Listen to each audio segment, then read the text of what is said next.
Star Wars The Bad Batch Episode 5 delivered several surprises in terms of characters we met, and this guy, the Rancor, everyone's favorite wild pet monster that eats you for its dinner. What a pet to own. And just as this Rancor is one of them, this episode was filled with references and Easter eggs to other Star Wars titles, films, episodes, and so much more. Honestly, I think there were more Easter eggs in this episode than any of the others. So today, I'm going to unpack 26 details and Easter eggs from Star Wars The Bad Batch Episode 5 Rampage. About to go on a rampage with the amount of Easter eggs and references in this episode. Man, so many. Hey everyone, it's Andrew. Alright, so first, let's talk about Omega's new comm device, which was actually crosshairs, but like Tech says, he doesn't appear to need it. Anyway, as standard and common as these are throughout Star Wars, I wanted to trace the very first wrist comm we ever see in Star Wars. It was in Empire Strikes Back. Lando Calrissian has one that looks more like a watch than a wrist vambrace, but there you go, there it is, the first comm wrist device. Also, in the background in this scene, Wrecker is using the ship's gonk droid to do weighted squats. Bro, how much do you even lift? So, in this week's episode, the Bad Batch travel to Ord Mantell, a planet which has made several other appearances and has been mentioned previously in Star Wars. Ord Mantell was first mentioned in Empire Strikes Back, in the corridors before the rebels start evacuating Echo Base. We get the line, "Well, the bounty hunter we ran into in Ord Mantell changed my mind." Now this here in the Bad Batch is possibly the most detailed version of Ord Mantell we've ever seen, in Star Wars canon anyway. The planet has also appeared in the Old Republic, Jedi Knight, Jedi Academy, Shadows of the Empire, Star Wars Galaxies, and is mentioned in lots and lots of other Star Wars media. But what's really interesting about this planet is that the Black Sun criminal syndicate, led by Darth Maul, had one of their bases here. So does this mean we could be seeing the return of Maul in the Bad Batch? Interesting times we live in. So in this episode of the Bad Batch, we're introduced to a new character that Echo knew was in touch with the Jedi back during the war. Her name is Cid, spelt C-I-D. Now, she's a female Trandoshan who worked as an informant for the Jedi, although we don't know which specific Jedi, but now that they're all dead, she's kind of out of work. She's, lost her job, not really working too much now that all her informant Jedi friends are dead. And you might have recognized her voice. Cid is played by Rhea Perlman, longtime Cheers and Taxi actor. Now, just before we meet Cid, the Bad Batch are walking through the city streets of Ord Mantell, and there's a few Aurebesh signs which I've translated for you, so you don't have to get out your translation guides and you guys can just enjoy the video while I pause it 1,000 times and try and find all this stuff. Alright, so this here says east, heading east. Then, as the Bad Batch stop outside here, the sign actually says Sid's, as in Sid's Bar or Sid's Cantina. Now, inside there are also a bunch of poker machines and other gizmos and gadgets and big machine things. This one here says credit pusher. This says insert credit, credit craze, insert credit again, Corellian roll, and you guessed it, insert credit. Now, Cid seems to be really into collecting memorabilia and trophies from her jobs because her office is littered with Easter eggs and details, and I'm going to do my best to point them all out, although let me know if you see something I missed. So there are 3 helmets in her office: a Phase 2 clone trooper helmet, a Phase 2 clone pilot helmet, and a Mandalorian helmet close to the entrance. There's a tooth on her table, which I'm having trouble identifying. It looks too big to be a Rancor's tooth, so I'm going to say maybe Crate Dragon. Could literally be anything though, there's so many beasts and creatures in Star Wars. Also, there's some kind of fur just behind her chair. Not sure what this creature is or what it was. Poor thing now reduced to this dark, gloomy office, just lying sprawled on the back of her office. There's also a few flags behind her desk, one on the left and one on the right. I can't identify these, but they kind of remind me of the pod racing flags from the Phantom Menace. And here's something cool. Above her chair, there are 2 Weestar 34 blaster pistols, the same pistols Jango Fett wields. I can't tell if these are actually in her office or if it's just a poster on the wall of the blasters, but I wonder if these are actually Jango's. If she somehow got a hold of them after his death, because, Boba doesn't use them, as far as I know. There's a bottle on her desk with the Aurebesh letter A on the label. I'm assuming this is A for alcohol. And on her desk on the left is a cube, which looks similar to a Jedi holocron. Not sure if it is, but it looks like something valuable and that could open up and reveal the names and locations of all Force-sensitive children in the galaxy. There's one in this room right here. Now, in the next scene, we see Omega has held on to that clone trooper toy she picked up on Pantora in episode 4. Not sure how she still has this, seeing as though she was dangling from a rooftop and running for her life after she had it in that episode. So maybe she put it in her,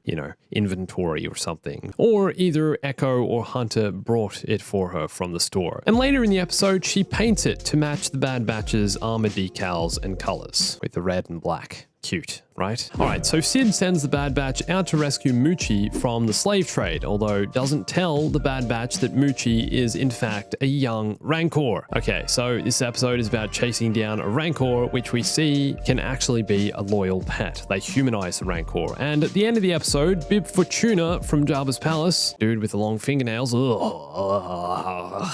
anyway, he drops in with 2 Gamorrean guards to pick up the Rancor. He's the one who commissioned Sid to capture the Rancor and return it to Jabba the Palace. And I bet you were thinking, oh, so this is the same Rancor Luke ends up killing with the door in Return of the Jedi. This is some major retcon. Well, turns out they're not the same Rancor. Muchi is a female Rancor, whereas the Return of the Jedi Rancor was called Patissa and was a male. So it seems as if Jabba just has a thing for keeping pet Rancors. Hopefully, Muchi has a long life and wasn't replaced by Patissa at some point. I'm sure Jabba's got room in his palace for more than one Rancor, right? Big place. A lot of dungeons and underground trapdoor rooms. Now, you might have also recognized the Zigerian Slavers. They first appeared in Star Wars canon in Season 4 of the Clone Wars in the episode Kidnapped, but their origins go way back to 1987, before you or I or most current Star Wars fans were even born, in the Star Wars sourcebook where they were first mentioned. Until Clone Wars, they never really had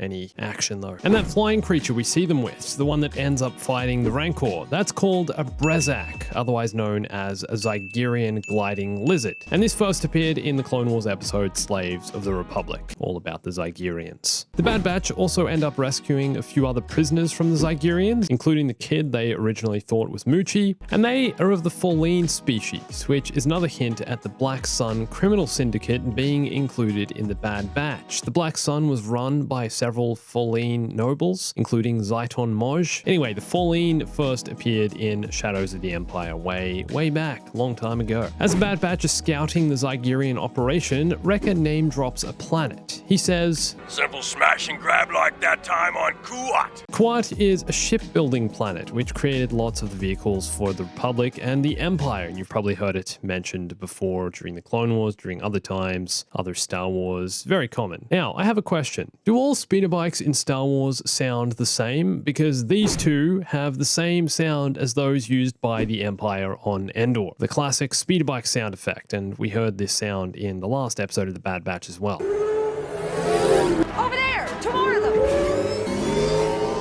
All speeder bikes sound the same. You might have noticed the Zigerians' bow weapons. These, I found, were really similar to those used by the Dathomirian Zabraks in Jedi Fallen Order. They fire those purpley pink bolts, except these ones appear to me more like crossbows instead of actual bow and arrows. While the Bad Batch are held captive, the Zigerian leader calls Echo a scug. "We're not in the Republic anymore, scug." Now, this seems to be an insult commonly used by the Zigerians, as we also heard this back in the Clone Wars episode Slaves of the Republic. And then later, this dude also says it to Hunter as they're fighting. Scug! The Zigerian also mentions that with the end of the Republic, they'll be able to return to Kadavo and rebuild their slave trade operation. He says, under this new empire, our operation will flourish once again. Now, Kadavo, the planet, also appeared in the Clone Wars and was used by the Zigerians as the base for their slave trade operation and their slave empire. Also, the planet had volcanoes. Fun fact. So towards the end of the episode, Sid brings Hunter into her office to give him the details on bounty hunter Fennec Shand. He learns she's new to the scene of bounty hunting, but is working on a direct commission, meaning she's not working through the guild, but has been privately employed by someone. Now, who that someone is, we have some theories, but we'll have to wait and see, but it's very likely it's the Kaminoans, seeing as though they have plans for the next phase for their cloning program. Fennec was hunting Omega, and Omega seems to be quite valuable to the Kaminoans because of how protective Nala Se was over the child. So my money's on the Kaminoans. What do you think? Also, the end of the episode implies that the Bad Batch will start doing some bounty hunting or commission work of their own. Sid offers Hunter more work if he's looking for it, and this could potentially give new meaning to the Bad Batch following the fall of the Republic and the turn of all their clone brothers. I'm sure we'll be seeing more of Sid in future episodes, and the Bad Batch will likely be faced with a few moral dilemmas as they start their new life as mercenaries. mercenaries. Did you notice any details I missed? Let me know in the comments. And for more on the Bad Batch, for the last one of these videos, you can watch one of these here, and follow me on Instagram, Twitter, and join my Discord for lots more Star Wars gaming, Star Wars news, Star Wars updates, and Star Wars memes. And thanks for watching this. My name's Andrew. I'll catch you soon. Stay bombastic.